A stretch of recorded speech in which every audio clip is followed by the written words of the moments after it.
American-made, battle-ready style for true patriots. Whether you're marching in the parade, grilling in the backyard, or raising a toast to liberty, do it in the gear that screams freedom. Celebrate 250 years of USA in style. Wear your American pride loud. Trendjackers.etsy.com. Grab yours before the fireworks.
Tony, welcome to Gupta. Hey, Joe, how are you?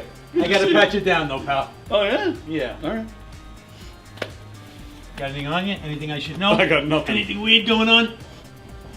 What? Alright, you go in, Tony. Good. Thanks, Joe. Appreciate it. Thanks.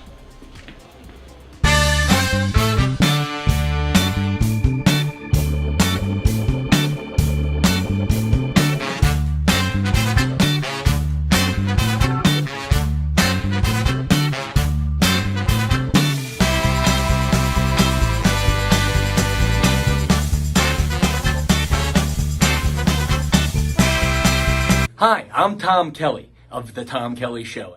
Yes, this is not the only time I've gotten on my knees in the back room of a comedy club.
The Knockin' Dead Comedy Radio Show is also brought to you by Two Eagles Auto Body. For more than 25 years, Two Eagles Auto Body has been the leader in auto body repairs and customer satisfaction on Long Island. Two Eagles Auto Body handles every type of auto repair from custom applications and restorations to repairs involving insurance claims. Give Two Eagles Auto Body a call and please ask for John Rossi at 516-328-2527. That's 516-328-2527.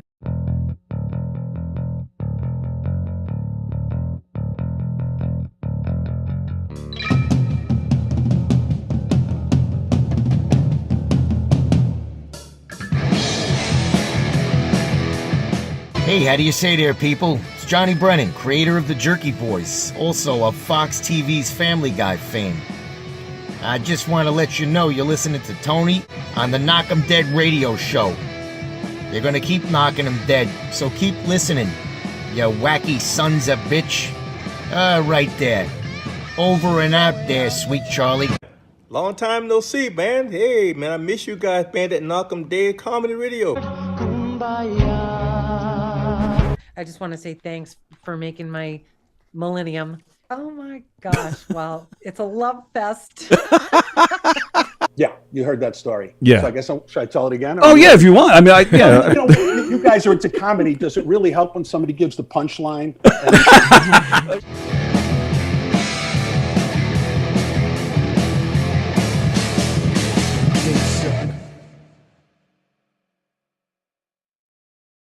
Hi, thank you so much. Tony Walker in the house. Yeah, he's the only one screaming, but I like him. He's good. Yes, Tony Walker. I like Johnny Walker. Johnny Walker's really good. Tony Walker's all right, too. Hi, everybody. Happy Friday to you. Welcome to the Knock 'em Dead Comedy Show here on Gov's Comedy Club podcast, Facebook page, YouTube channel. Wherever you're watching from, we appreciate the support, of course. However, if you're watching on Facebook and you want to join in on the conversation today, please switch over to YouTube because that is where we monitor the comments. If you want to hear your name said, you want to hear your comments read, join the conversation.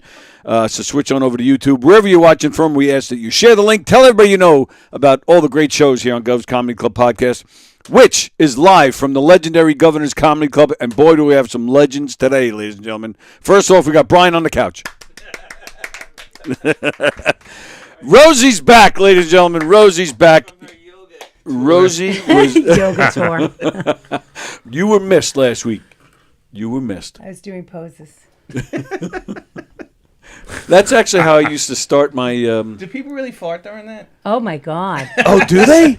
Oh, I got to Yes. join yoga. And you know why? I think people fart during all kinds of stuff. Oh, but I fart I think all with day long. yoga, the music is not like pumping. They should pump it. Listen, They should pump it. Well, there should be a lot of very pumping. like, max it out. I feel like you all- hear like a.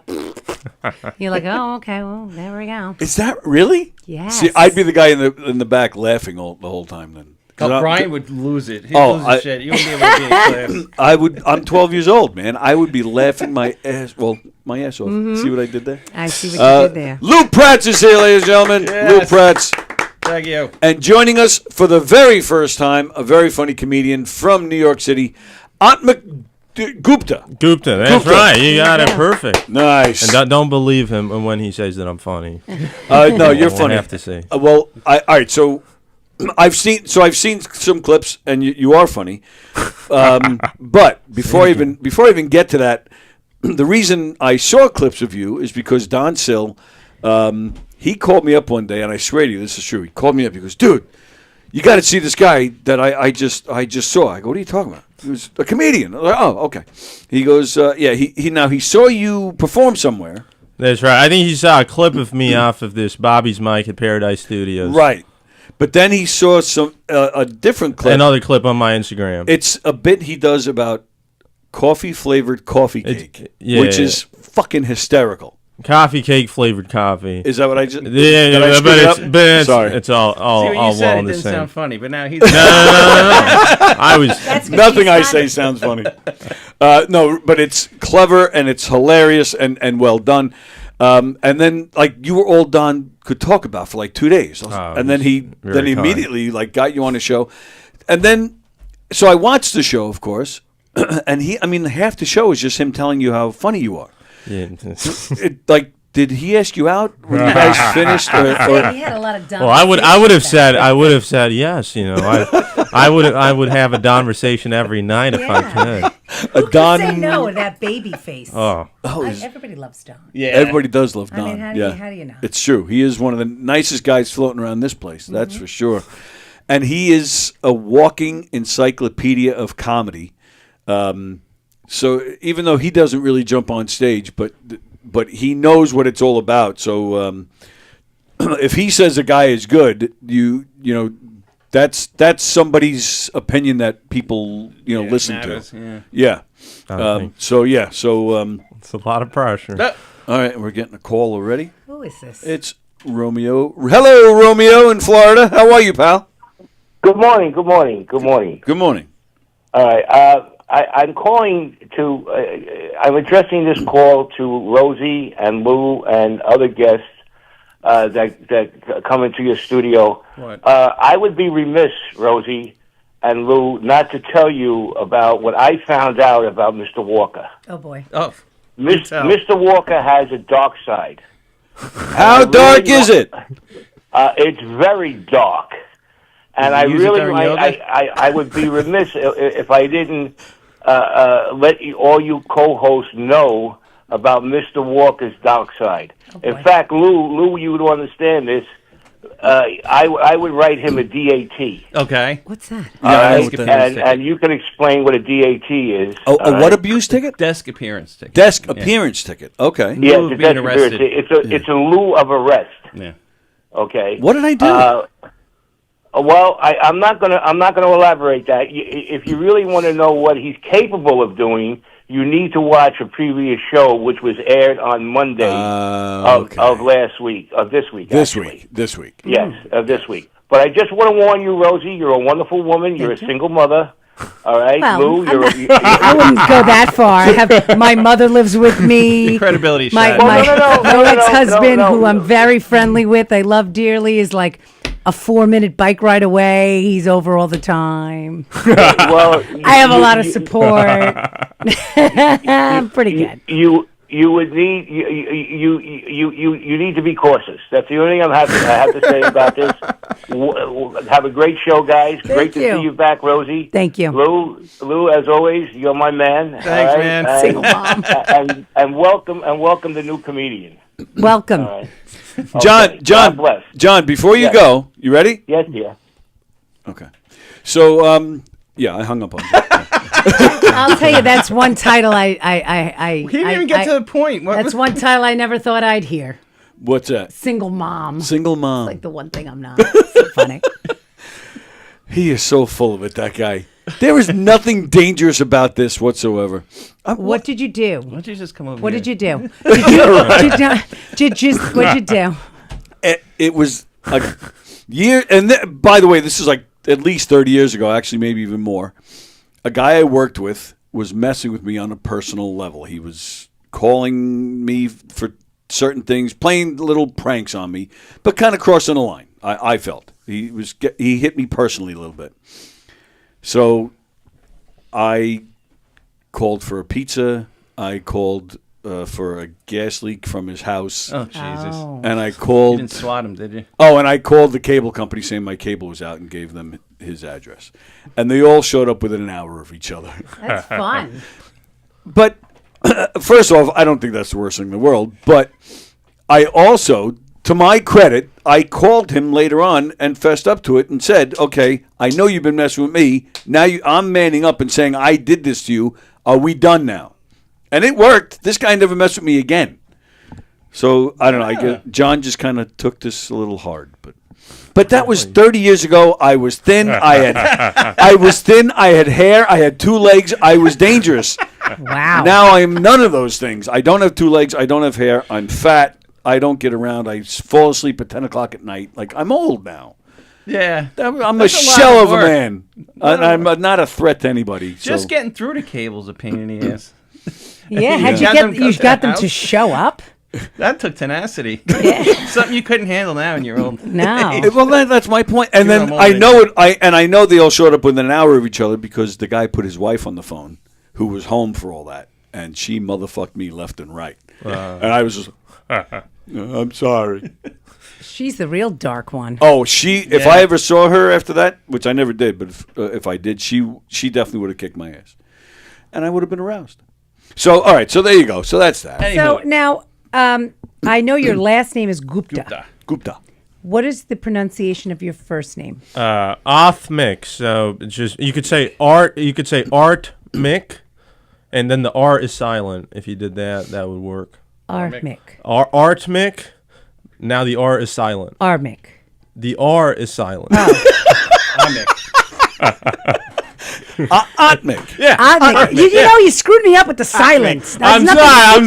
There's nothing silent about me. I'm like, what does silent mean? Silent? That was a good bit, though, right there. That was good. The R is silent. I will say, I loved it when you started talking about yoga, and I felt like all three of you know more about yoga than I do. I have no family members that teach yoga, which seems being on loan from but you kind of dressed almost like a yoga instructor. Have you ever seen a sweater? I've never seen a sweater in a yoga studio. You know, that's not how they make it hot yoga. Look at how flexible he is. Well, you're very comfortable. You're all in white. He's seated like a Prats. That is true. Yeah, but that's the joints of my people. They're naturally bendy. We got extra cartilage.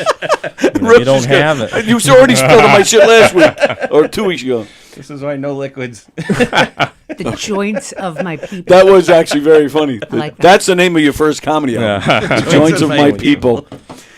Which is where? New Delhi? Yeah, that's right. I'm from New Delhi, born and raised, but honorary Jersey. I pretend to be from Jersey. I was in Jersey for 7 years before New York. So yeah, that's not a good way to introduce yourself to I America. apologize.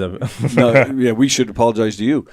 Now, but I'm actually intrigued because I don't hear any accent. Yeah, well, I mean, the thing is, you can you can lose it if you want to. It's not people like choose not to. It's about conscious, and I don't think that you have to or anything. It's a personal decision. But like you'll see actors like Charlize Theron or whatever. She's South African. She doesn't sound South African. True. Elon Musk might still sound a little South African. So it's kind of. But when she speaks, like in interviews, you do hear a trace of an accent. With all of them. Sure. I'm not hearing anything. Some people, I'm shocked they're British. You see them in an American show, and then. Yeah, like The Wire, I think right? You're putting us on now. I think you really. Well, yeah, but and that's kind of true. But it's kind of like, well, I'm always putting I wouldn't talk to my parents like this.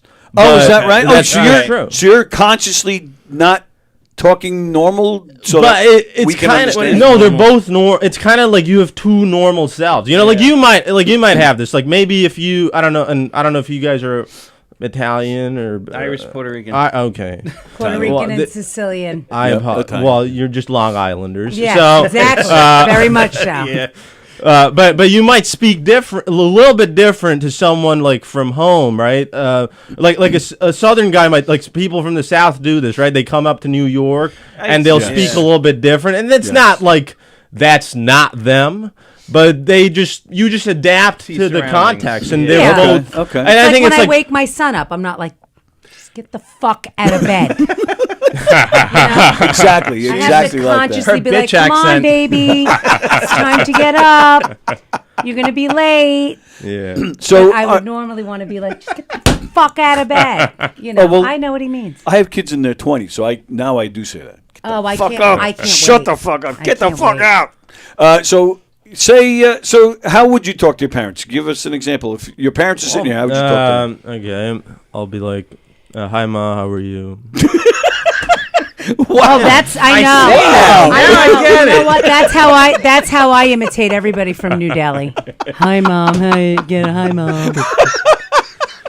I almost didn't even understand him. That was crazy. That's exactly how they sound on The Simpsons.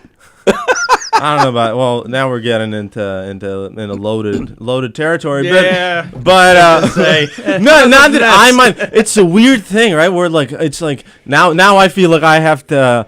Like I'm very comfortable about this sort of stuff, but then now you're in a show. I'm like all the Indians are like he's got to present the right version of us up there. I actually think you have a very beautiful speaking voice. Thank you. And it's very smooth. You're very.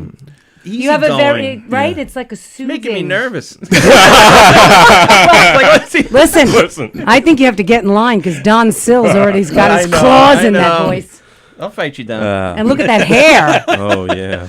Oh, you like his hair? I love his hair. Oh, really? Thank you. I love your hair. Thank you. He's got fantastic. It's so thick. I think it's just it's like what the coffee cake video that I saw. His hair is very short. He's chasing a life of comedy. I just think he can't afford a haircut. That's what I think going on. Are you broke like most comedians? I think I started from a good place. I came out of school, I had a good job, and now I'm on a downward trajectory because I changed. Sounds about right. That's comedy. Yeah. Did you quit? No, yeah, I changed jobs to get a sort of easier job with less money, so that I have more time. I do have more time. I mean, but I still have my visa. I'm here on a visa, and it's all good. And all right, so the guys outside with the helmets, yeah, they can please. leave. I know. Yeah. Question for you: what did you go to school for? What do you enjoy doing? We'll take a wild guess. I am Indian, and it's not what what I enjoy. Yeah, well, computer science. I have a little. I said Simpsons, and you almost threw me out of the room. The computer science guy is well, in The Simpsons, he works at the convenience store. I know, and that's different. That's what happens when you don't go to college. The computer science is they could own 6 or 7, and they, Well, yes, True. The petrol pump. Yeah, I got some family. Right. They got those pumps. There's a lot of money in those pumps. They're What's in that business? They're not doing the so pumps? bad. Yeah, they're doing good. Mm-hmm. But okay, can we attack them enough racially? Can we? I'm sure we'll come up with something. Oh yeah, we'll find something else. Absolutely. But I want to so hear you about went to his, school what for he's done computer so far. science. And then I was like, listen, what you realize is, you work with people. I was like, these guys love computer science, and they're real people like that. They love it. Like they're excited. You wake them, you shake them up in the middle of the night. They're thinking computer science. Their heroes are like the professors. They're like, this paper's out. That professor's so cool. And then I realized, man, I just don't feel that way. And then you can't match them. Then you can't work as hard as them because they love it. And so then I was like, true. I gotta just figure out. I gotta stop thinking about what I'm good at, what makes money. What I've spent my whole life trying to do. I should try to do what I love. Bingo. And that was comedy, and I was like, fuck it, I'll just try. What got you turned on to it? Like what? I was very young. I grew up listening to like a lot of great just like on the internet. Like I was telling Don, like the Mark Maron podcast. Started listening to that when I was like 12 or something. Just weird, like just because the internet's random, right? Like you're like, I don't want to study. Let me waste time. Like people might be listening to the show or something. Oh, this is definitely a waste of time. Monumental. No, but it's like you just want to tune out. Lose yourself in something else, and that happened to be comedy. Then I started watching a lot of stand up. The TV show Louie. Watched that very young. I love that and that's what makes you fall in love. Like I'm there in New Delhi, but suddenly you're in love with New York. Oh wait, this was when you were... I was in New Delhi. I lived in New Delhi till I was 18. Right, so I moved here for college. Right. That's why I was saying about the accent. For some reason, I thought you came here. See? No, I'm a real. See, we can do it. We can fit in. I'm a gold. I'm like the gold standard for assimilation. Which it's not easy, but you got to make it look easy. That's the game. That is absolutely. Yeah. Wow. So you came here for college, or you came here? Oh, I came here for college, and then you just stayed and got into the comedy legally. Yeah, but allegedly legal.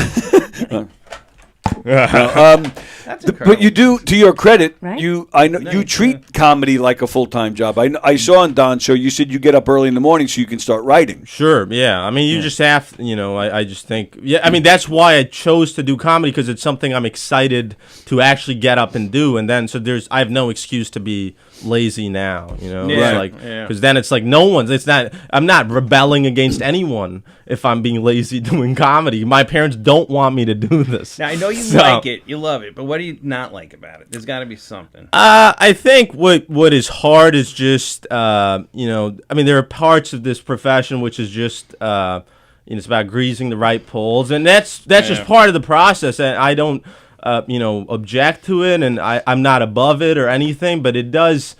I mean, it's not what you love about it, right? So you spend time just like dealing with it, just being nice to people who are not nice to you. You know, you always feel like a nobody. But that's, I mean, but that struggle, I mean, you've kind of fetishized it as well. You know that all the comics you love have gone through it, so Yep.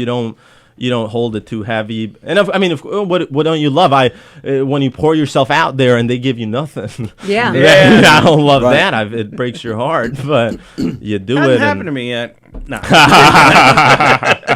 I'll let you know if I don't like it. As a computer science guy, and this I know this might come out completely stupid, but as a computer science guy, do you like have any kind of advantage or an edge when it comes to like and I know you don't really do much content, which we'll get into later. I got it. That's a problem. Right, I'm but you trying made to that get very up there. funny video about about starting to do content. But do you feel you have an edge, like trying to figure out algorithms and when to post, what to post, all that? I honestly don't like. I think that's something I could have an edge in, so I'm trying to figure it out. It's not something I come in with, like, because they're still a very opaque. Like, they hide the algorithm is like, it's like the secret codes. It's absolutely right. So they don't tell anybody. Been trying to figure it out for years. But so I don't really. But I do think. I mean, now with this AI stuff, everything, and I've no idea what's going to happen with comedy. I mean, people are already making so much comedy, which is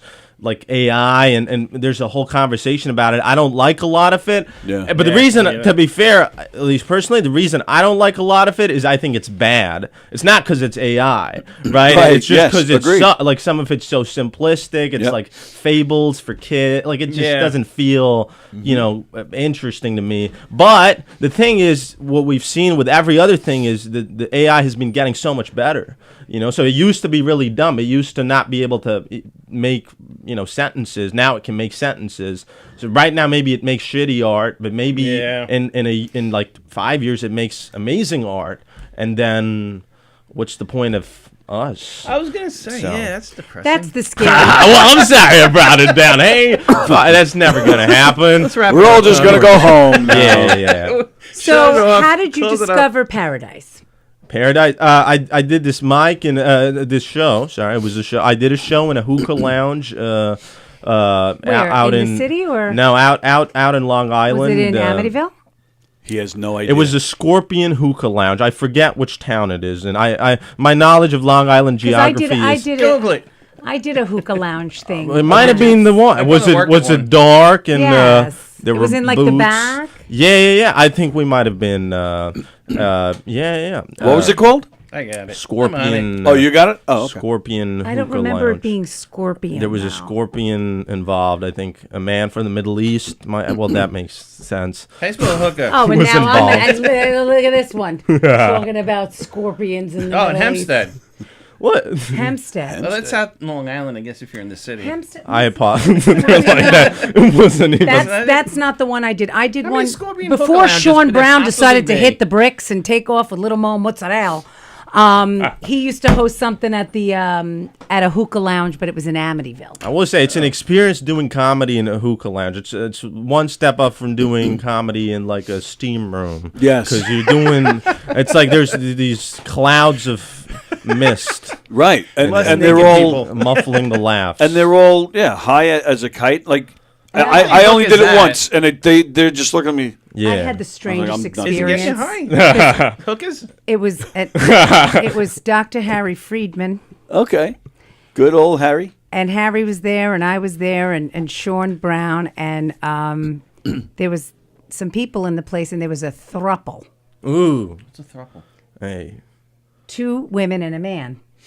Well, it could be 2 men and a Word for woman. that but now? true. I gotta get back in Wait, the game. doing it there in the. They were had doing it? and no, they were at one of the hookahs, and Ooh. they had a throuple hookah, and he was in the middle, and they were all sucking on the thing, and then every once in a while they would just start making out.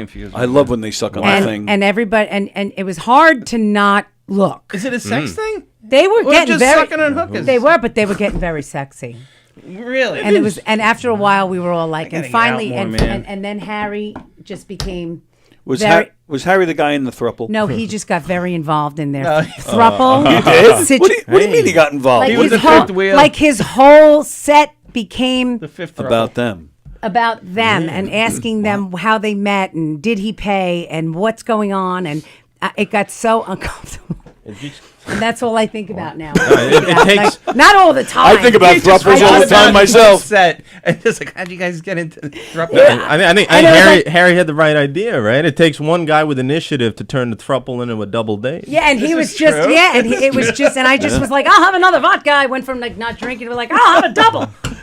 Either that or he cockblocked the poor bastard. Oh, it's like, and they were like, you're up next. I was like, oh shit. Okay. But all right, let me read some comments, see what's going on here. See this hookah Let's I gotta go to this. see. Where, he's like, Go directions. undercover. All right, let's see. Fremder's watching. Scott is here today. Ann from California is watching. Jeff Bosey says good morning. Bosey. Scott says it's Hollywood Squares over here today. What? Yes, I see what he means. Because of the. Oh, all right. The windows. Is this actually happening right now? Get two more says guests Fremder? and make it a Brady Bunch. 2 thruples. All right, so you heard about Paradise when you were at So I was school. at this. I asked someone question. what's the Long Island scene like, because someone told me you got to start traveling. To getting booked in New York is difficult, and so I was like, let me get to know the local scenes. Jersey, Long Island, and people said, oh, go to this Paradise mic. I did the mic. They made like some video out of it and put it up somewhere, and that's where I think Don saw me do that, and then that's how I got to know more about the scene. And this is my next step, just trying to get to know people. And that's become its own scene, Paradise. Like that, they have their own little like club now. Absolutely, yeah. No, it was great. It was a great. It was very well organized. They got a lot of professional. They have a DJ. Yeah. Up now. They have intro music, Lots of exit visuals. music. I'm like, what's the going camera on? stuff, a little desk and everything. It's great. They video stuff there? Or? Yeah. They video stuff. There was the host was very funny. He was an amazing guy. Kyle, was it? Kyle was also very funny, but the host was another gentleman. You guys must know him. I'm sorry that I'm forgetting his name, but he had this rock star energy, and he was really like. Was his belly falling out of the bottom of his shirt? No, but he was like. I'm not saying that he. There might have been some joke about him doing porn, but he was like a guy you could believe would do porn, and I mean that in an awesome way. Like it's a great. What's his name? James Grimm? No. I did porn. Really? Yeah. I can't. Didn't succeed. Nah. Didn't succeed. He was a I'm not DJ what you at a call a strip strong- club. It's different. I'm not what you call a strong finisher. In that biz, it's all about the money shot. It's all about And more questions. So you came out to that mic. Yes. Now, when you do shows in the city, that has to be tough. Have you tried it yet? No, you I know what's haven't. I it's funny that you say that. I was actually looking the other day. There's a really awesome female comedian on Long Island named Grace. You know Grace Foco? I've heard of her. I've She's never met her, really and I've not seen her. Funny. She's very funny. And she keeps telling me, Rosie, I know you could do it. You just have to send your little video to this guy that I know. And I'm telling you, she's like, I really think he's going to love you. So she's like, and once you get in with him, it's kind of like a little audition. And then you'll go and you'll come in with me and we'll go and we'll see, we'll see how it goes. And then there's the open mics. Like I know some of the guys that I know that I've met at Paradise that I've done some of the mics with. This guy, Kevin, he gets on the train and he does, like he lines up the mics and he goes boom, boom, boom. He does like 2, 3, 4 mics sometimes in an evening. That's what you do? And he meets some people that way. I've also been lucky enough through some, like you said, what do you say? The greasing the pole? Yeah. Oh. Some of the greasing of the poles. Hey. Hey, oh. Not a single mom. Single mom's got to grease the poles. Can you do that for a few more minutes? What do they say? You're going skiing. Yeah. Isn't that what it is? I don't know. I never did. I haven't even been thruppling yet. Go skiing with poles. You're so nice. No, but I forgot what I was going to say. Now I'm thinking about skiing. No, but I met this guy Ryan, and he's out there big time in the city, and he does all the bookings at a place on Long Island, and he books big comedians, and he's a very nice guy, and he's said to me, I mean, with no promises of anything, just come to my comedy nights in the city and just come hang out. Even Teddy Smith has said to me, when I go perform in the city, just come hang out and sit in the club and hang out. Teddy Smith has intentions. He's dangerous. He can't be as dangerous as you with the ring and run and the cable vision and shit. I mean, that's like, woo! Surprised you talk about that. But so I have and it's hard when I work. I have a son. Of course. It's like. Yeah. You're look at you. Look at that skin. Look at you. Look at that skin. You got nice skin. Yeah, but you're 25. You have the world in front of you. You have your parents to piss off still. No, you have all of that. I think I've hit. I mean, I've really pissed off my parents. I think are they okay with everything? Well, I think they're upset, but I am an only child. They're ethnic parents. That's true. They're not even immigrant parents. They're in India. They're in India. They sent their only son. This is true. To America. So he could tell jokey jokes. They fucking hated him. They're watching right now and crying. They're like, oh my God, look at this guy. And he's tall and handsome with this great fucking hair, big eyes. And he's like, jokey jokes. And they're like, oh my God, what the fuck did we do wrong? Well, what is the current job? It's software, it's software. All right. Fine. Yeah, but it's, like I'm smart. No, I go in. But it's good. I mean, they're understanding, I'm doing this right in the middle of the day. They're like, well, at least he's alive. Yeah. That's the thing. You lower the expectations and then figure it out. But yeah, you were saying, I mean, talking about the city and shows. For the first time, I want to say I do not get a lot of shows in the city, so it's a struggle. Just like I'm not a regular nowhere. It's just fighting, clawing. To get spots, get anything, just get in front of an audience. So you do a lot of these open mics for sure, and that's been going well. But I'm trying to work my way into some club or the other, and it can be a different art almost, right? Because the open mic, I mean, comics are more appreciative of different stuff. Like they want that novelty, they want that. Because they're sick of those same old jokes, but audiences are not always read. Like that's almost a harder skill for me. Like working the crowd and stuff like that. And I'm still trying to build that. But if you ever come into the city, any of you, and you want to know all the mics to come to, and all the people of my low level to meet who are funny, I'd be happy. Well, the city's a strange place because it's so diverse, and you get a lot of tourists, so you don't know. Like the humor is different in the crowd. Totally, you can have so many the Brooklyn, and I think they get offended easier. Yeah, I mean, I don't know about that. Yeah. So everyone has these perceptions, right, of every other place. So you guys might in New York they get offended. In New York they have the perception. The Manhattan guys will have the perception. The Brooklyn guys will get offended, right? In South Brooklyn, the guys will be like the people in Bushwick will get offended. And at least what I've seen is, people anywhere can get offended, but also people really don't get offended. When stuff is funny, it usually does land. I've never seen it happen that something is like I've thought, oh my God, that was so funny. And because it was offensive, the whole crowd pulled back. So I think there's a lot of flexibility. As long as it's funny, they will look a lot. And I agree, but I do personally feel that it's different in the city compared to here. I'm sure it is. Like I would, would love to get you up here one of these days, but would love to have you just come see a show here too. Absolutely. Because every comedian that comes through here, big, small, no matter what level, they all say the crowds are fantastic here. I mean, yeah. It's funny that you say that about the different parts of the city because I don't really know. I've gone to see a lot of shows in the city myself, but usually, headliners or bigger shows. When I was younger, I went to NYU, so I used to go to different, comedy clubs. Right. just they'd give you free tickets. They wanted I mean to that's fill the the house heart with, of the NYU is like the heart of the comedy. They would just give you free tickets, and we would just go. And once in a while somebody big would come in, but for the most part it was just anybody's schmucks. just Yeah. schmucks on stage, and we would go and then have our minimums and go. But James Grimm has been doing shows in Harlem. Yeah. Oh yeah.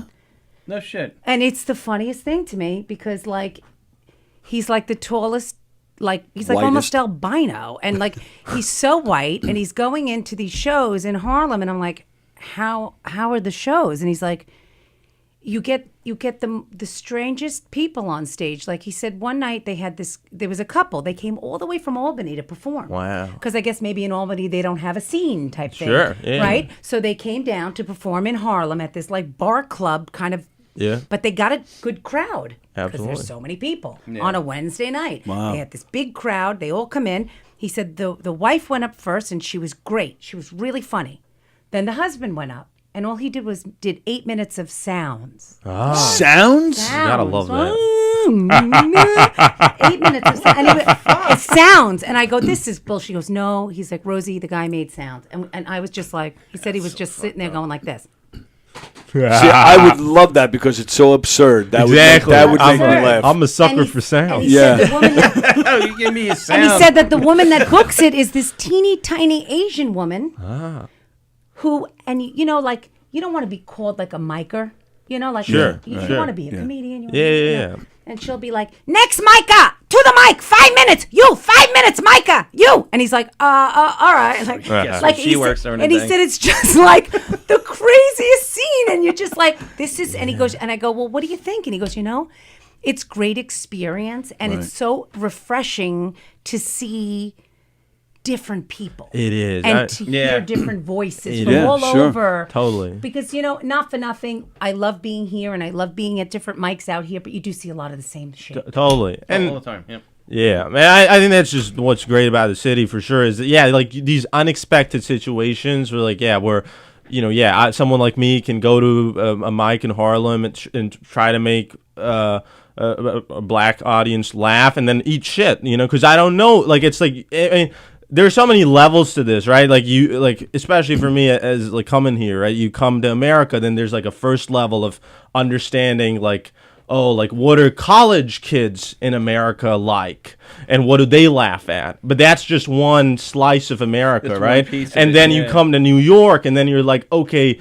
this is what young New Yorkers like, and this is what people on the Upper East Side like, and then you're like, oh, this is what the people in Harlem like. Now you're like, what do people in Long Island like? And it's all different. Yes. And I think at least it's a big part of growing as a comedian is like trying to figure all that shit out and stretch yourself out to get all of them to like you somehow. Let me ask you, was there a comedy scene in New Delhi or? There actually is. There's a great comedy scene in New Delhi. Very fun. There are truly comedians I think are fantastic, and people will never know them because they'll do. Yeah, that sucks. Because they'll they're very well known in India. Like they're very famous comedians in India, and they're really funny. And I love them. I never did comedy in India. And just because it's almost like a Too hot. just because in some way what I love about America is this it's a place where people believe in this delusion that you can do anything, right? And you And you it is you, a you delusion. spend it is a delusion, but people believe it. Yeah. And so you spend enough time here, and Indians are not like that by like culture, like that's not the culture, right? It's creeping in, but the culture is you decide what you're gonna do very early, and that's pretty much what you're gonna do. You're not gonna suddenly decide to become a comedian. So it would have been like way more embarrassing almost for me to like decide to be a comedian in India, because it's like, what the fuck, that guy's gonna become a comedian, like that guy. So when you go back to visit, you're like, yes, I'm an IT. Yeah, exactly. Let me pull out my hundreds. 100%. Steak dinner on me. Let me get the limo. But didn't you say that Tyler Noble goes back to Italy and does comedy? Yes. But does he? And obviously, I know he's not fluent in Italian, so he's doing it in English in Italy. Places speak English. I do believe he's doing it in English. Yeah, I'm not positive of that, but I think And he doesn't speak Italian. He doesn't speak No, Italian. he does not. All right. I I think you're right. I think he did tell me he did it in English. Yeah. I wonder how that works. So I would imagine that these comedians that are really making it big in India, they're not speaking English. Yeah, it's amazing. I mean, so it'll be like, I mean, linguistically, India's actually kind of complicated. So most of the north and central parts will speak Hindi, which is one big language. But then down in the south, there are specific regional languages. So they don't speak Hindi. And because of that, they have a strong opposition to being made to speak Hindi. Okay, but they're actually willing to speak English. So in some ways, English is, because of the British who used to rule India, like there are parts, English is kind of like a common language for certain regions. And a lot of Indians, I mean, more so than I would say most countries, a lot of Indians do speak English, know English words. So a common type of language that's spoken in Indian cities and in the comedy scene will be like a regional language, maybe peppered with words from English. And there might even be fully English language comedians who achieve reasonable success, but it is a mix. And it's true that if I were to do comedy, if I were to ever even try, it would be funnier for me to do it in a mix of the languages. Oh, that would probably be really funny. Yeah. Are you familiar with Zarna Garg? I am, yeah. I mean, not like super familiar or anything. I know she's very successful, very funny, very beloved by people in the immigrant community. Again, personally, I've never and it could change. I don't do a lot of bits myself about being Indian, right. Not because it can be very funny. I just think there are a lot of people doing it, and they're doing it very well. So to me, right, my heroes, for what it's worth, the people that made me love comedy, why I do comedy. Kidding. Totally kidding. Very funny guy. I love how he's got you have like a Dracula sort of. I know. I get that Count Chocula. I get that a lot of because you laugh, you're in the audience. People, that's been my big achievement doing comedy a year and a half. I've been told I have one of the best laughs of all time. I've been told I could be in the Hall of Fame for great laughs. The Laughter Hall of Fame. I might be. Yeah, you'd be in soundtracks. So exactly. So I think you're gonna hear me on a special in a few years. You'll be You'll be the laugh track recording artist. Absolutely. That's great. Sorry, what were you asking me about? Well, I'd asked about Zarna Garg. Yeah. And I don't. Forgive me if this is ignorant, but where you come from, I think she's from the same region. Maybe. I'm honestly not even too sure, but okay. Yeah, she's from some vaguely, yes. Is it now? You're talking about how it's hard to leave school and become a comedian would be frowned upon over there. But the fact that she's a woman, does that make it? Is it frowned upon even more over there? Well, I mean, as far as I know, and I might be wrong, but I think Zarna Garg is an American comedian. Like she's not from India, right? I mean, I'm sure no, she is. What? Her memoir. Oh, she has a memoir about her treacherous climb from a homeless teen in Mumbai. Wow. Okay. But I'm saying I think she started doing comedy firmly, having been in America for a good amount of time. Right. As a woman, I mean, I think now there's no the type of people who will of course there's gender bias and difficulties for women in India, as there are everywhere, and there are parts of the country, I'm sure, where there are stronger and more difficult issues. But for the type of people in India who are even going to attempt comedy, which certainly is a more privileged class of person, it's not going to really make a difference. Okay. If you're a woman or man, beyond the general issue, which I'm sure you have, Rosie, in stand-up, that there's something about stand-up where I think it's a very diverse art form. There's still a gender bias in there somewhere, right? I think there's the bias of women aren't funny. I think that's pretty much well documented. Fact. Yeah, but it's pretty much fact. Kidding. I mean, I think personally, what if I've ever felt a version of that, it's this. I think when you feel attracted to a woman, you're in so. I mean, it's like it's almost too much. Like you're when you're attracted to a woman, you're jealous of her. Like you kind of want her, and then it's kind of too much. Then that she also has to be funny. Like you just, It's a lot to ask. you just, you laugh at stuff that That I is a think lot I to laugh ask. at stuff. It's easy to laugh Too at much. stuff you find like it's easy to laugh at stuff that doesn't scare you, you know, or like stuff that's harmless. Right, stuff that's innocuous. Well, that's why I feel like most comedians are really like dumpy dudes. Yeah, Right? They're the best ones. She's right. The 'Cause they best- make- the best comedians are like dumpy dudes. But that's why like somebody like a Matt Rife is like a phenomenon, you know? And that's why women like, oh my God, Matt, make fun of my shoes. You know, because he's like, but you know, but then he's up there just like, oh, look at that can. I make fun of your cans. What's that can? Somebody say cans. I want to suck my cans. You know, and it's, that's what he does. That's his shtick, and he can get away with it because of how he looks. I think that with gender bias in comedy, I think a lot of men, and it's funny because when I start to really talk to men about it, and they start to know me and they feel comfortable and stuff, they'll say to me, you know, I really don't, for the most part, I really don't think women are all that funny in general. But there's the exception. There's a couple female comics that I think are really funny, and then they'll name, and I don't mean like in governors. I mean like they'll name a few over the years, you know, that they think are the exception to the rule. Yeah. And I feel like, personally, I kind of feel the same way. Really? Yes, I've always felt that way.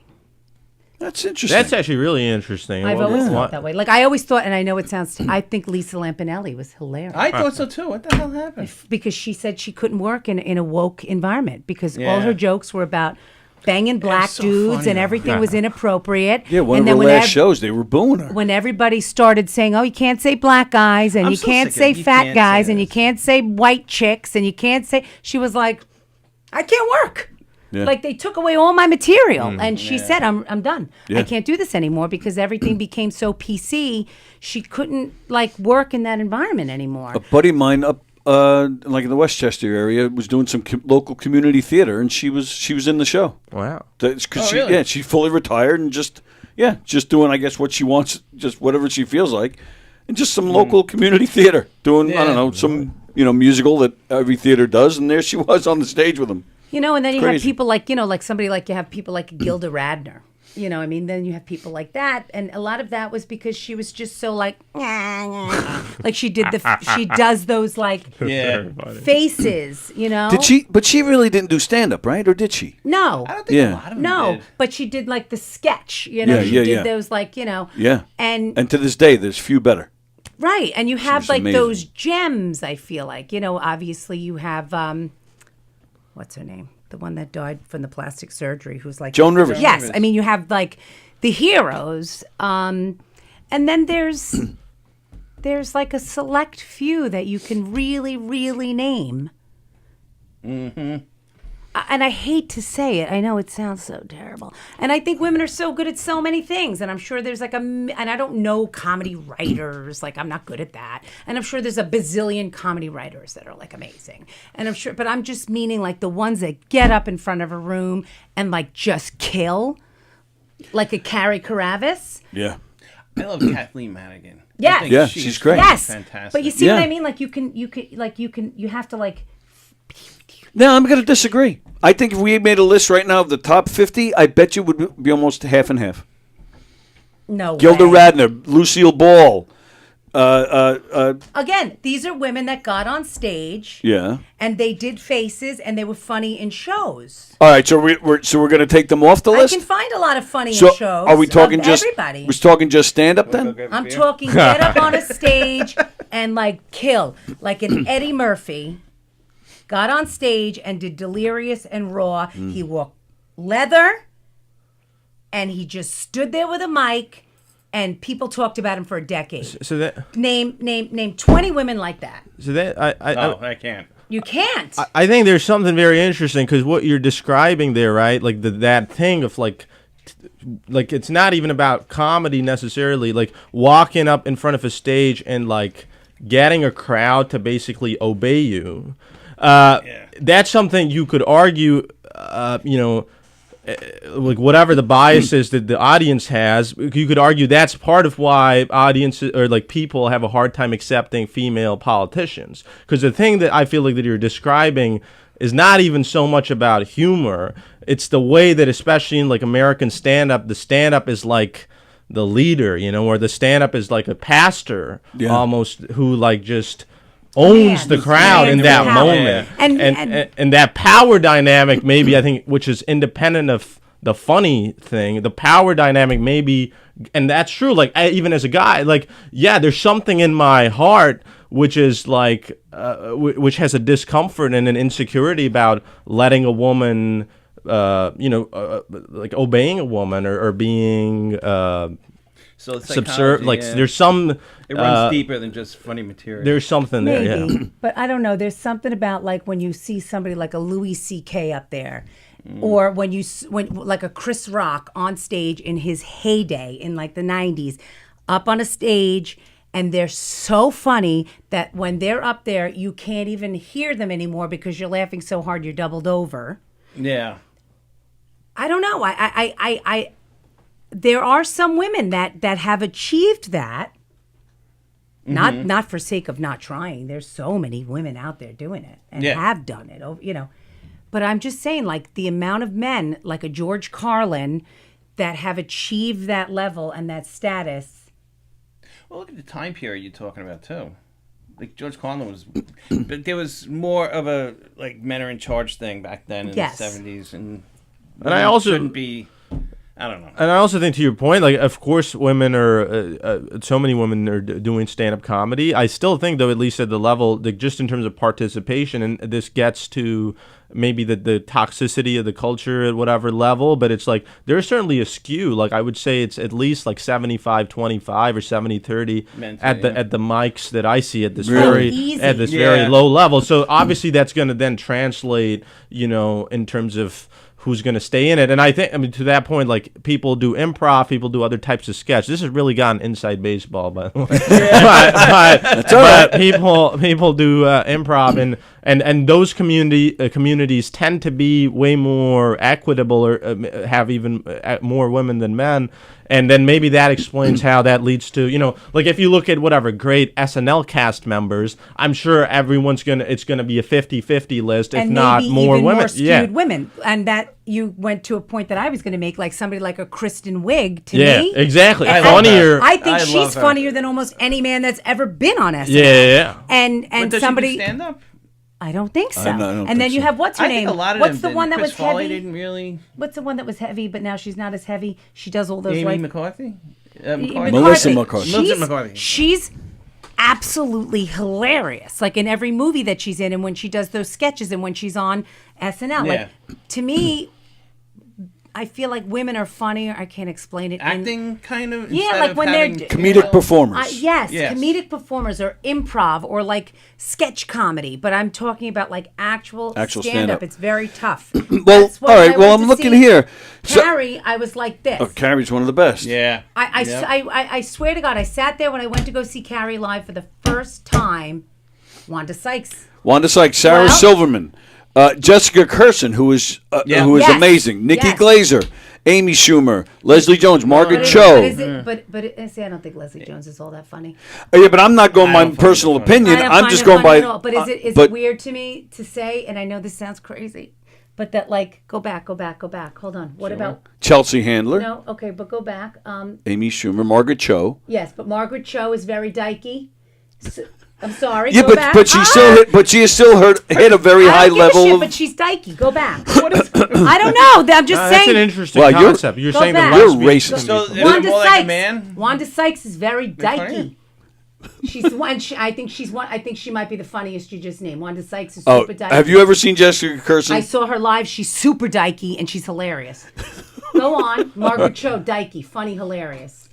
That's my point. Maria Bamford. I'm a big fan of Maria Bamford. Sure, she's great. I love Maria Bamford, brilliant, and she's not to use your. She's very. I can't explain it. Like, but dykey has nothing to do with it. They've hit a certain level. I know. But they have a little more testosterone. I don't know. Ellen DeGeneres, Erica Rhodes. I mean, Ellen DeGeneres is like a male elf. If you want, yeah. Paula Poundstone. But she also got in trouble for like touching her own kids or something. Yes, something weird. did? Like, yeah, something weird like that. Is Yeah. this recent or? No, this is I gotta read more. 10, 20 years ago, and that's it. That's the list is done. Paul And the list is done. Actually, Kristen Wiig is on the list, so I wonder if she has done stand-up. She's so funny. She's also gay. Is she? Is Yeah, she she's really? gay? Oh, I didn't know that. Kristen Wiig is gay. I I actually say, did not there know goes that. my whole pass. I don't know. There's something to it. You know. I mean, I don't know. I'm just saying, and I know it's, and people get so mad at me. Women get so mad at me. You know, it's interesting though that you mentioned Eddie Murphy, because did anybody see the documentary yet? No. It's fantastic. It actually ended kind of abruptly and sooner than I thought it would. I'm sitting there wanting more. But the reason I'm bringing it up because you're talking about women, and guys, and they just want to see the hot chick on stage. Eddie Murphy talks about that. They're showing him articles from his heyday in the '80s. A lot of different articles that was saying young and sexy, and like kind of insinuating that was part of the reason he rose to fame. Because he was so sexy. He was sexy? And I did. I turned to my wife. I go, was he was considered a good-looking guy? Like, I don't remember ever hearing that. And she said, yeah, I thought he was a good-looking guy. I think there's a correlation between the amount of money a guy has and how sexy he is. Yeah, but that's what I'm saying. They were attributing. Not for me, but I think a lot. They were saying part of the reason gorgeous. Part of the reason to his rise to fame was his sexiness. And I was like, I never. That never occurred to me I with him. think it all because what is sexiness, right? Like, because I think there's something about that freedom which any stand-up had, like, and certainly I think Eddie Murphy had of like going up and killing in a room. Confidence. You could look like anything. Well, that's true. very sexy. Yeah, when you're at his level. So I think that's right. what people are. No, she's not gay, Kristen Wiig. Oh, she's not. Okay. No, Back in the game. Well, in my fantasies, she's gay. It's somebody else, and now I can't think with of that who it truple. Truple? What was it? I think both pronunciations. It works. are You know what I I've heard it mean? both ways. It's the other one I think is she's not funny at all, but she's an amazing There should be a actress third that's way to gay. say She's trouble. and she's There married should to be. that woman I that's figured there much would be, right? older. The one that's in all the American Horror Stories. That doesn't help me. I have no I'll idea. tell you right now, she's really beautiful. This lesbian, you want more lesbian comics? I am all about them Tig today. Notaro. Oh, she's funny. Very She's funny. Really Forgot about that. The Eddie Murphy documentary. So this is your first time in this building, correct? Yes, sir. So welcome to Governors. Thank you. This is where Eddie Murphy started. Wow. He started in this club, and they didn't mention it once in this documentary. Really? Yeah. Did they mention East Side? No. Wow.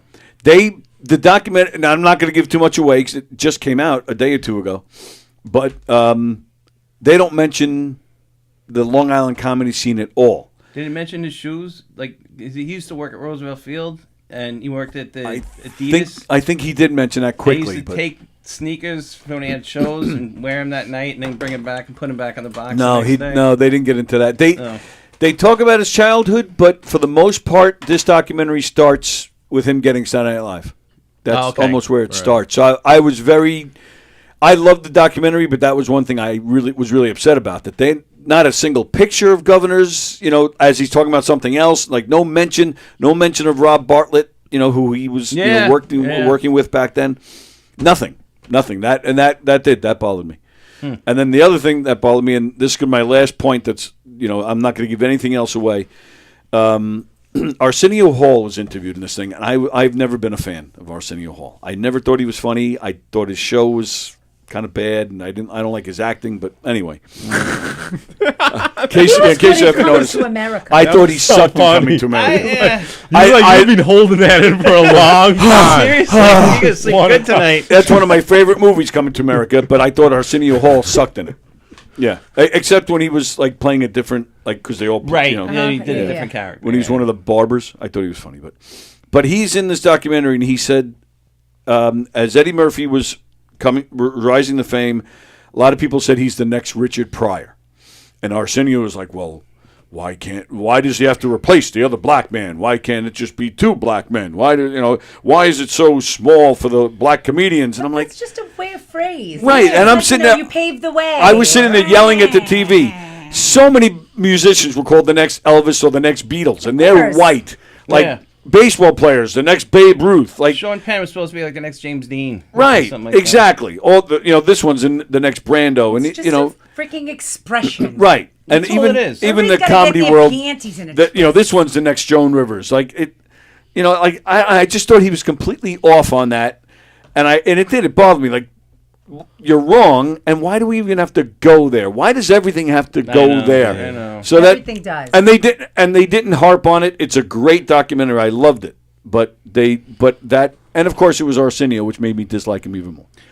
To get back to our guest. No, I mean just because of my Your age, my youth. Yeah, the only thing I Okay, know about rub it in. Okay. all I know. I mean, this Like, is. did you want to talk about my skin? There's no funny ending. I'm saying all I know about Arsenio Hall is that Bill Clinton played the sax on Arsenio Of Hall. course that's it. all I. And that's all you need to know. That's all you Arsenio need to Hall know. sucks. That's all you need to know about him. But about you, I'm being brainwashed. Arsenio, I gave you a good chance. I mean, I will give you a good chance. I'm not listening Is to he these alive people. still? Of course he is. He's a wonderful alive? man. Is that what you're saying? And Arsenio, I would love to open for you or just get to know you.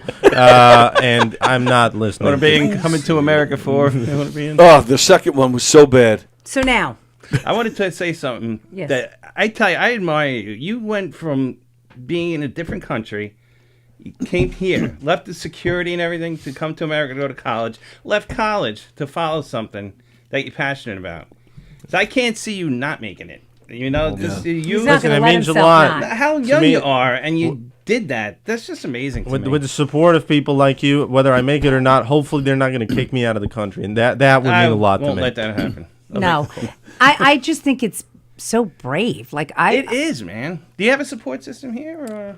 I definitely have like an extent. I mean, Indians have huge families, so there Yeah. there are certainly branches of my family that Well, are, except you know, yours. like Didn't you say second you're an cousin. only child? I am an only child, but like that's because like I'm just being yeah. Cousins and everything. Yeah, so you have like these, and the point is that you can call like in the Indian world, like you can call in a third cousin and kind of lean on them, and like they'll kind of they'll help you out. So I certainly like those people exist, and I will say like whatever I said, my parents are ultimately very they're upset, Yeah. but that's because they want me to be happy. Like Of they're course, very very right. loving people, Yeah. and so. do they come to visit you here?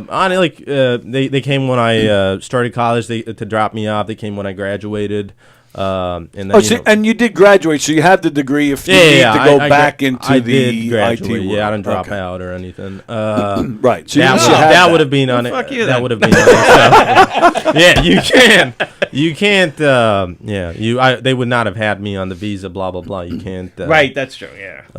Do that. But yeah, it's good. I mean, what I like is I think it's like you grow up and you're too much of a romantic. Maybe it's like you just hear too much about these people who have these lives, like these comedians, and they all kind of go through that. So then it kind of makes it feels less scary and more like, oh, this is just all the shit.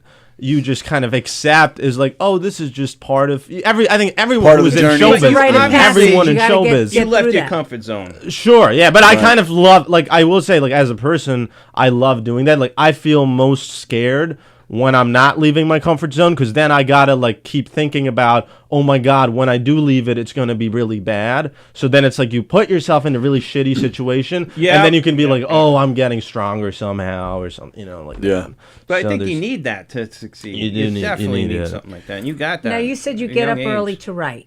Yeah. Okay, so I'm curious about this because I actually had a conversation yesterday with Mark Hirschman. He has a show here on Tuesday nights.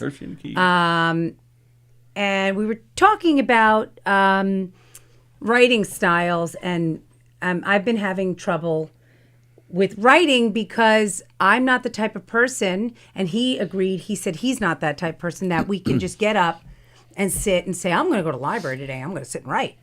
I find that very difficult. I admire people that can be disciplined and say, I'm going to write today, and not necessarily have something exactly in their mind that they're going to write about.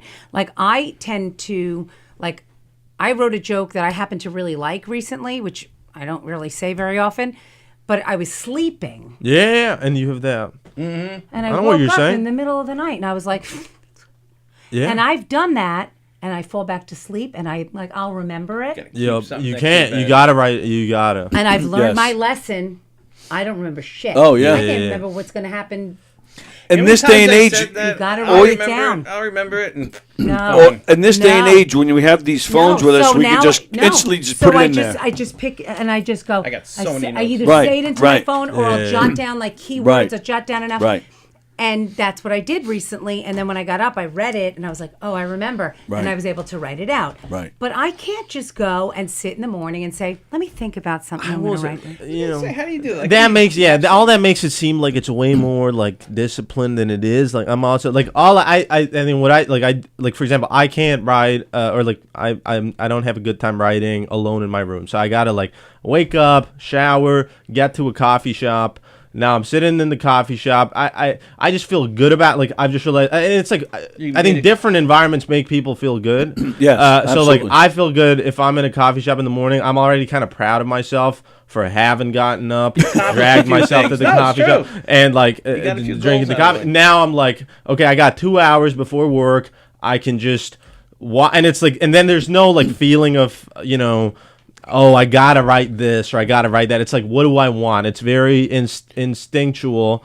And I don't even know if that's right, because what ends up happening to me a lot is I write a lot, but I like a lot of it gets tossed. A lot of it gets tossed, and maybe I spend too much time writing like new shit because I'm following my heart, and the heart never wants to go back to the bit that is like 50% of the way there and it has something but could be made better. The heart just wants to write a new fucking bit, which I'm gonna do, and then it gets jack, and then I'm left with I do have like a library of like just hundreds of useless bits, and so maybe that's wrong. Maybe I need to be going back, but at least so far that's been my approach, which is find yourself like in the mood. Like I just like I know that I can't write after work because I'm just tired or something. I just don't want to do it. Yeah, that makes sense. Like the sun, I like the sunlight, and it helps me write. That's how I am about going to the gym. If I don't get up first thing in the morning and go work out, I will never come home from work and go to the gym. I don't care how much I promise myself. Yep. Oh, I'll do it after. Yeah, no way. It's not gonna happen. Once I get home and that door shuts, right, there has to be a damn fire for me to go back outside. There is no way I'm going back. There's outside. a special. Seinfeld made a special once. He's sitting in a street. And he's got all these. Hey, that's. We'll have to introduce him. That was James. It was? Yeah, where he's sitting in a street, but the street is covered with Post-it notes.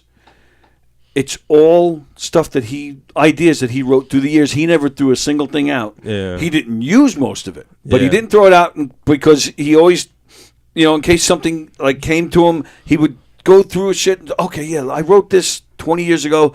And like he had something to add to it 20 years later. Yeah. Or an idea he was able to use based on an old joke. Like he didn't throw anything out, and he's sitting there amongst all these Post-it notes, and That's wild. I mean, I'm sure they embellish it for this special, but he still.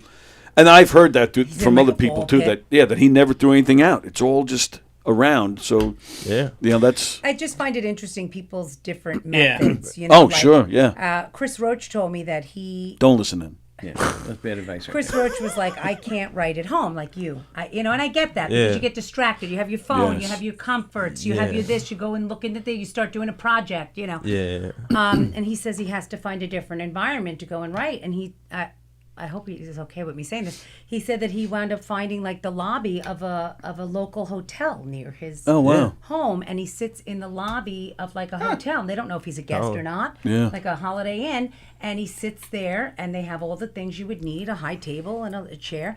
And he says people come in and out and in and out. He's begging for food as people are walking by. And he said it's nice because you have like the background noises, you have people in and out. That's I agree. That's so useful for me is having the it's like being able to watch people having life happen. Life happen. It makes me feel so much better.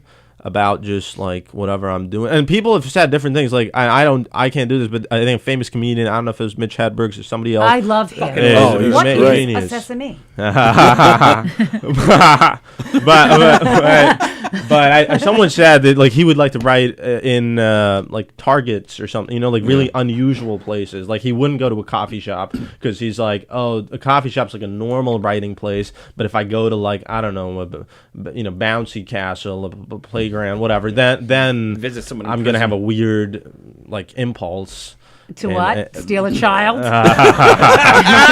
Get a restraining order?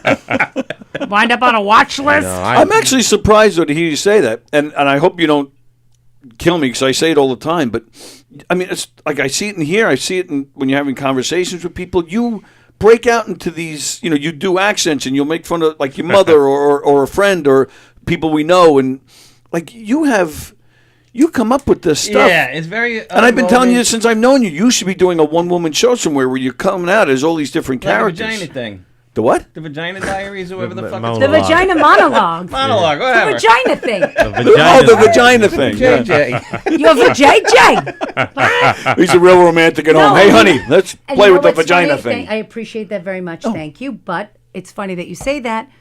The 2 or 3 new little jokes that I wrote, I think you'll like when you see them. Yeah. You'll see them on the 6th. Oh, nice. I'm working on them. I'm bringing my mother-in-law to life.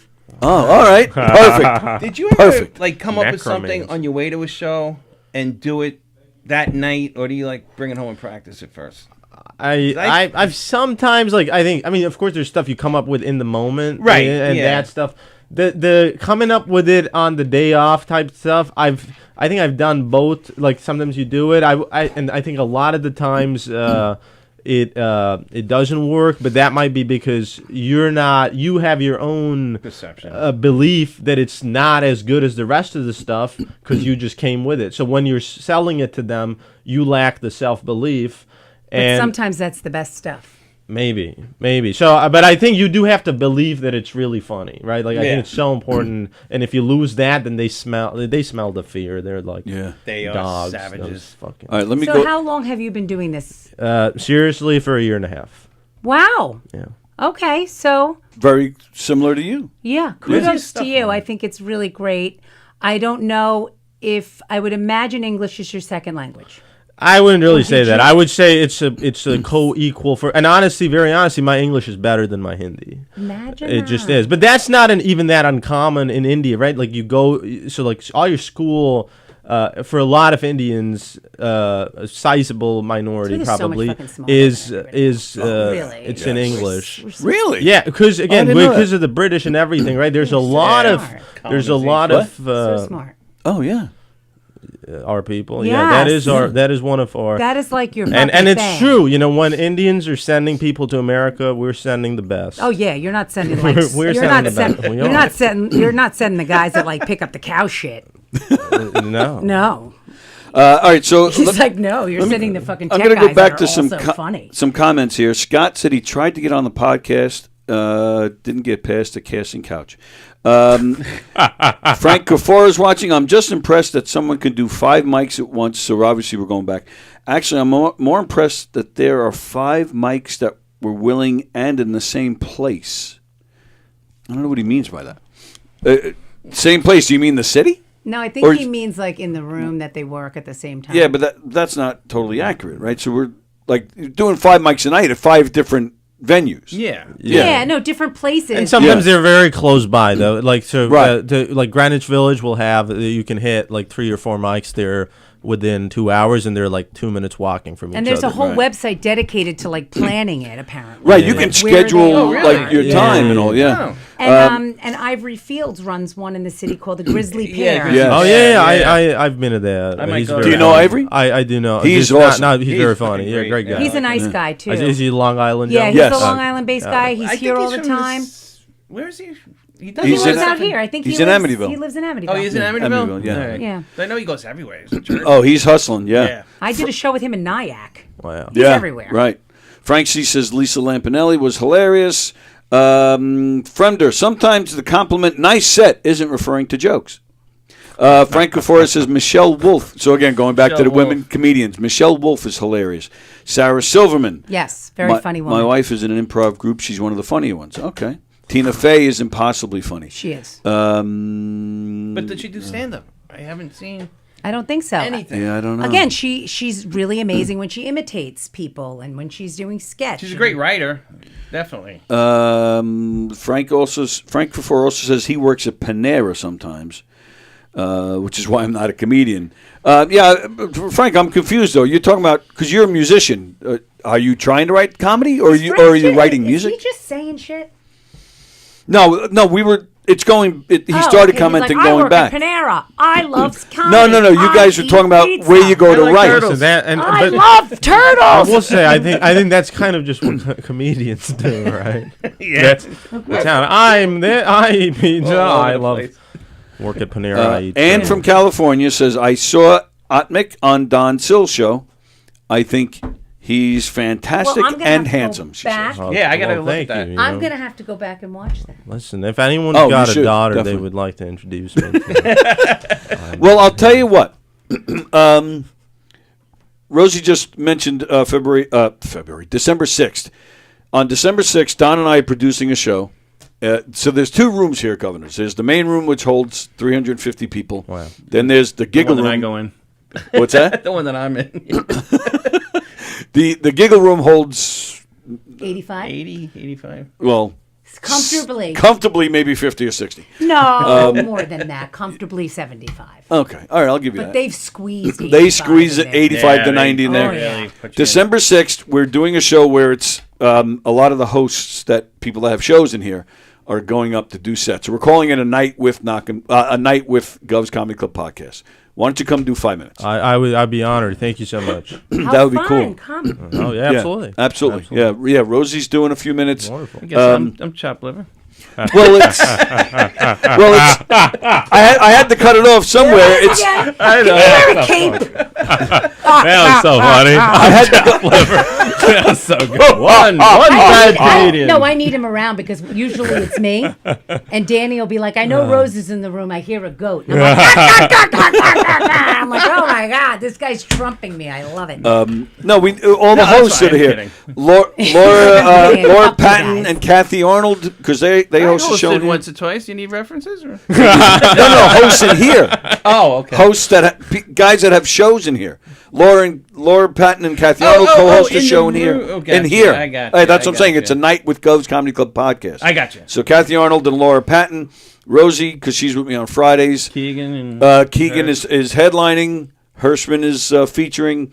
There's a show called Steve Squared, because it's two guys. They're both named Steve. Yeah, right. Mm-hmm. One of them, Steve Kaminsky, has done stand-up. He's not terribly experienced, but he's done some. So he's coming up. So I had to cut it off somewhere. You can't know? stop me from coming. How unusual. Two men named Steve? No, I and they're know. doing a podcast. I mean, they must. And is there That's odd. John anywhere around? Because that would be like. 3 Johns. Or Vinny. All right, so also on Don's podcast, you mentioned that you've made some friends in the comedy scene from Long Island. Yeah, so sure. I'm curious who they are. Yeah, so we I can mean, trash them. I think the two gentlemen I know reasonably well. One is named Justin Hartman, Mm-hmm. and the other name is Joe DeVito, different from the as previously mentioned. So there's another Joe DeVito on Long Island. That's I doing believe comedy. so. He's very funny. He's a Joe He's a DeVito, larger. not He's the- a larger gentleman. You can find him on his social medias. I think it's spelled Joe, but in like a French. Anyway, I'll give- Joie? No, it's like that's not how he spells The it. Joyeux? His social media. It's like Jeaux. DeVito, but that's not how his name is. Just a regular Joe DeVito, but maybe to distinguish himself From the real Joe DeVito. Yeah. From the other one. Well, yeah, I think who knows? Maybe he could end up with the crown of the real Joe DeVito. You never and know. then he's coming. The other Joe DeVito coming for should him. watch out for. He's for up and coming. Yeah, but I actually, I French Joe. I did a mic with Hartman. Justin Hartman, tattoo guy. Yes. Yeah. I did actually with Ivory Fields Yeah. from Grizzly Yeah, Pear. Grizzly, yeah. In Amityville. Which where Ivory Fields? No, I'm kidding. Ivory Fields and James Grimm hosted. They co-hosted at the warehouse in Amityville. They did almost like a Kill Tony vibe sort of show. Yeah. Where they were on the stage and they had a couple of different people up there, and you would get up and do, I think it was like 5 or 6 minutes, and they had a huge crowd. It was a bigger crowd at a mic than most shows. Yeah. And then when they were done, it wasn't like they critiqued your set. They made funny comments about your set. Right. Yeah. You know, like they roasted you. They kind of goofed on your set a little bit. And they introduced. I couldn't handle it. You know, someone's gonna have a comment saying when people say they goofed on your set, that doesn't always mean. It was fun. It was a good. It was. They haven't. They did. I think they did it twice. I went to the second time, and he was on the. He was. He's a little edgy. Well, yeah, that's the New York. I think those are the guys that leave the Long Island scene to head into New York when they're worried that they're too edgy. Yeah, like I was like this. Right, I was sitting in the audience when he was up there. He went after me, and I had a straw in my drink, and I was like, I was worried what he might say next. But I love him. That's the only time I ever saw him. Got it. And I do remember he had tattoos. Oh, yeah. Yes. So it's funny how you see these people. Well, you know, it's like Oh, very yeah. small. Yeah. It's a lot, but it's small. But it is small, yeah. Things that because we got to get going in a minute. Things you didn't expect once you got into actually, I'll ask all three of you. Things you didn't expect once you got into comedy, good or bad. Just something you didn't think about that that's happened in the comedy world.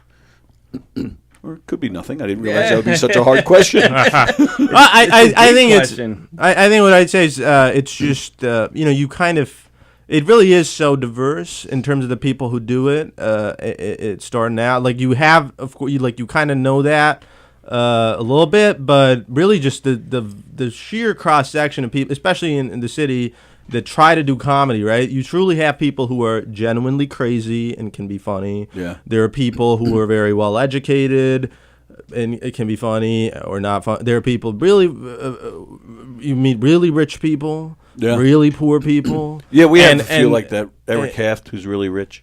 Yep. And so there's... The one guy that's rich around here. And so there's just something about that, and that's why I love it. I mean, to me, that's a real thing, which elevates it or makes it special to me relative to other art forms. I think because you get into some other, say you try to, and I'm not saying other things aren't diverse, but if you try to write literature or something, everyone kind of looks and feels and sounds the same. Dan Wilber. Yeah. They all look like Dan Wilber, and they're all Dan Wilber, yes. Exactly. They all have a certain background in a sense. Yeah, and then they all talked, and comedy's incestuous too, but there's just because, it's like we're such different people, right? We're such, if you take us out of this comedy world, we're so different. Yeah. But so then when we come together with it, it's kind of cool. Oh, okay. I agree with that. You have a connection, with other comedians you don't get out there. Right. Yeah. And just as human, I think there's something, right? I think the comedians really, some of them, and a lot of them, we do want to connect. Yes. Because with the audience, everyone's just trying to, find that acceptance and that love, and they're really putting themselves out. Oh yeah, and that I just fucking just love that. All right, time for us to go. So I'll start with you. If you want to push websites, socials, upcoming shows, whatever you got. Of course, you can. I post details about show dates and everything, and you can watch some of my videos on my Instagram. That is Aatmik.comic.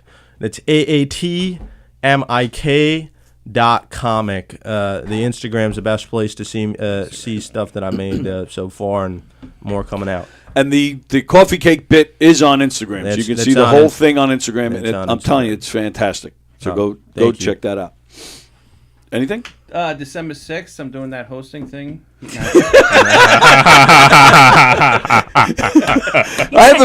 You gonna come with your son? Yeah, probably. Okay, good. I have a feeling somebody might take me out, like kill me before that show. So I am I'll host. sending so many pizzas to your house and cable. A couple of loose ends.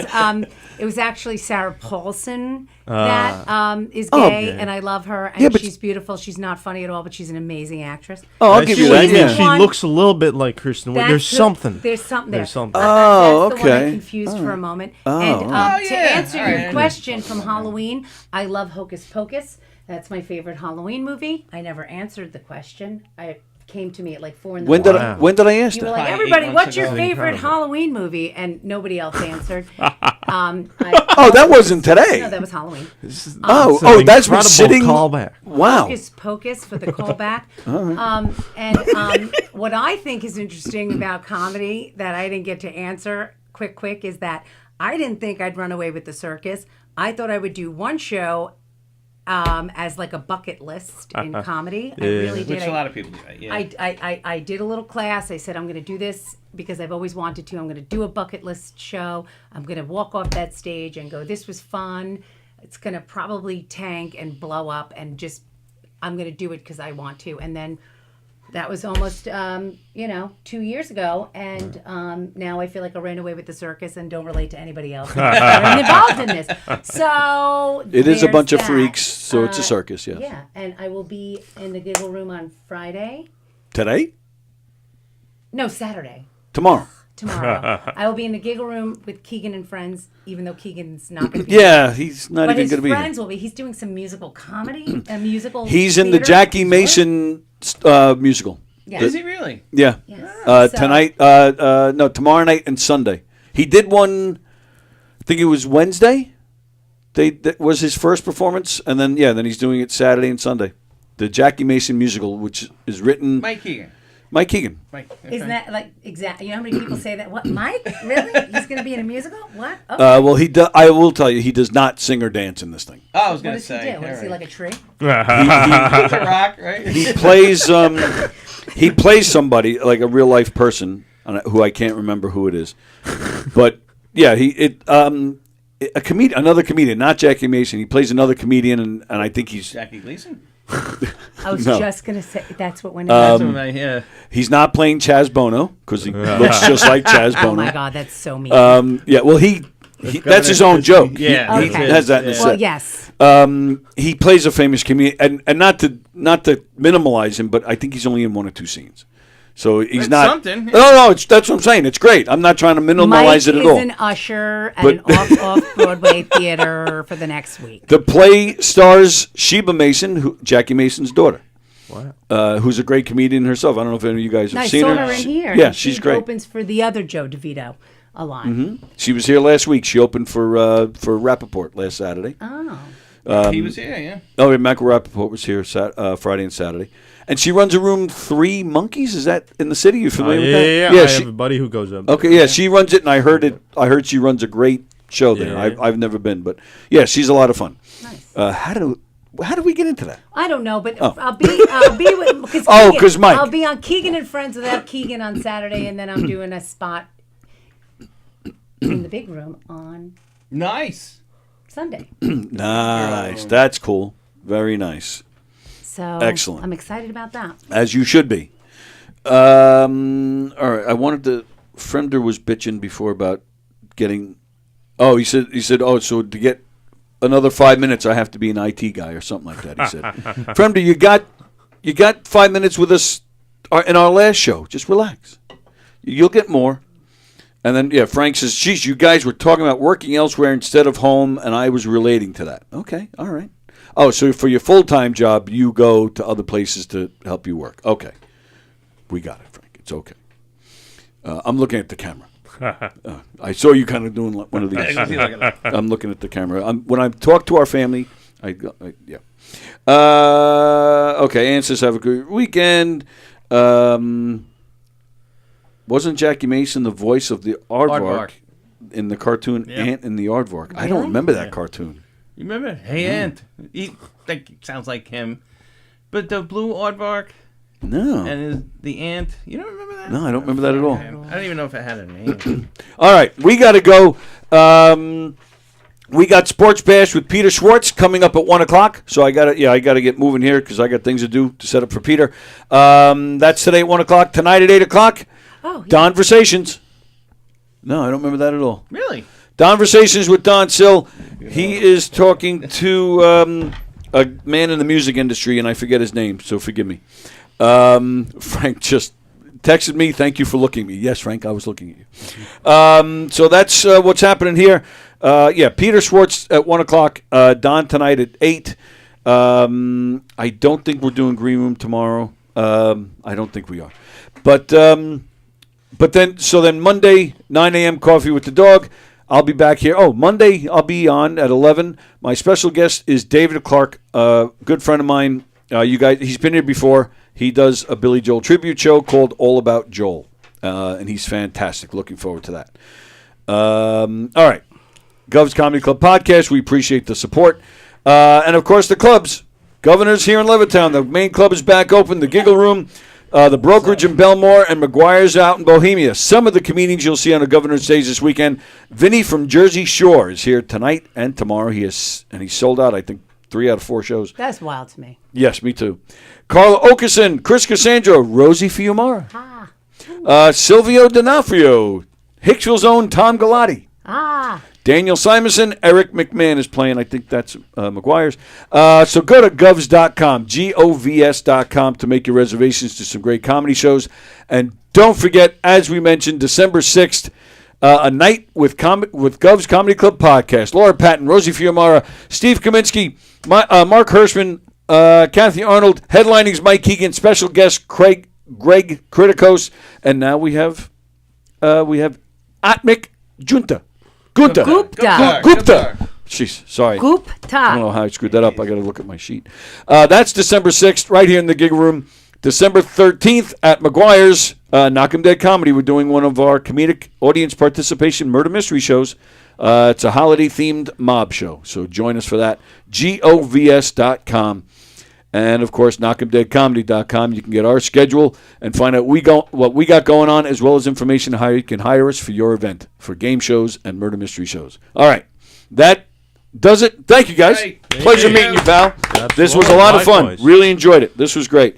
Everybody have a great weekend, and we'll see you guys. We'll see you guys at 1 o'clock with Peter. Goodbye. Now it's going to kill me who this porn star was. What point?